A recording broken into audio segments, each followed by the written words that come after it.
Hello everyone, আসসালামু আলাইকুম।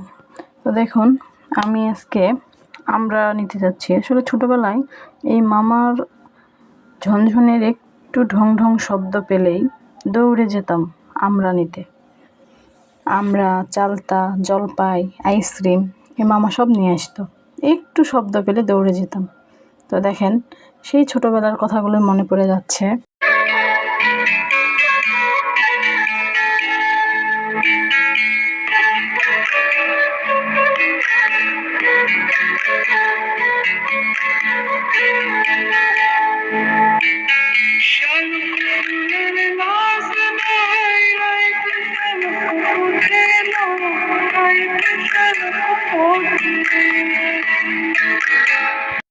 কত সুন্দর কালার আসছে গাইস, দেখেন।